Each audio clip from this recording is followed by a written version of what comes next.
Hi everyone, my name is Jess Lee. I'm the co-founder and VP of product at Polyvore. We're a style site powered by a global community of fashionistas. My talk today is about fake doors, which is a methodology we use at Polyvore to try to predict what our users are going to want. Time is of the essence. This is especially true at a startup. You have a million things to do and not enough people or engineers to do them all. So you have to be really smart, you have to be really scrappy, and you have to prioritize. This is the most important equation for prioritizing. You want to measure your bang divided by your buck. Bang is the utility of a given feature, buck is the cost for building it, which is usually engineering man hours. Buck can be easy to predict, but what's really difficult is actually to predict bang. How do you know that users are going to use a particular feature? Will they use it the way you expected? And most of all, will usage of this feature take away from usage of your other features?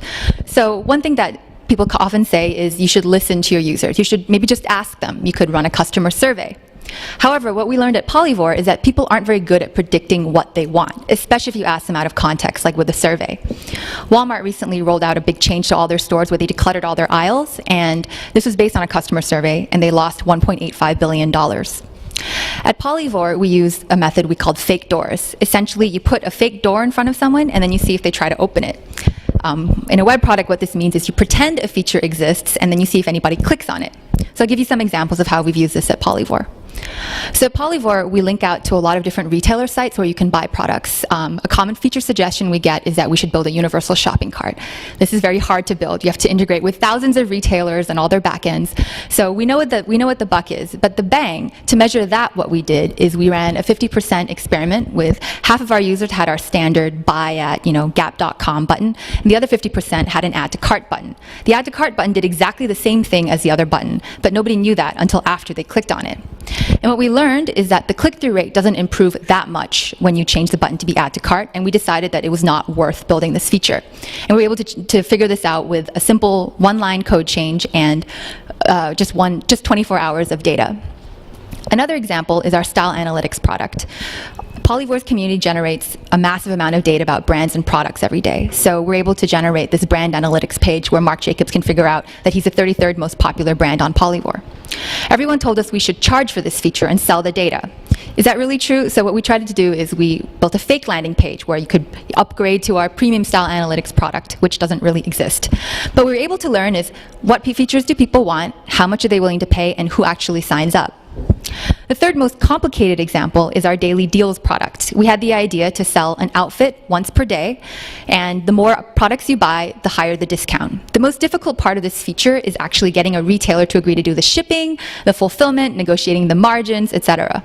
So we built the front end and we faked the back end. When users placed an order with us, we actually went to the retailer site, we placed the orders, and then we got them shipped to our office, and then we shipped them to our users. So that's us, faking it. And in just under 2 months, we were able to learn a lot about this idea. What kind of merchandising styles work best, what layouts work best, what retailers do people like, and how much are people willing to pay. And now we can actually go to our partners and say, hey, this works. Do you want to partner with us?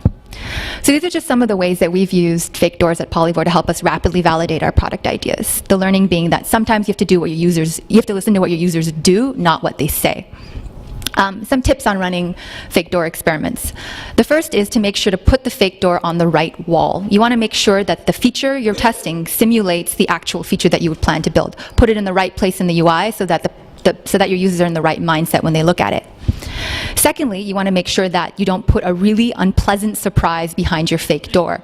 You don't want it's okay if a user gets a 404 page. It's not okay if they've entered their credit card information and you said you'd ship them something and then you don't ship it to them. That's why we actually bothered to do the fulfillment. Thirdly, and most importantly, is don't build fake doors to places you don't actually want to go. Fake doors are not a replacement for product strategy. You have to only test things that you actually want to build that are aligned with your company goals and vision. Otherwise, it's extremely distracting.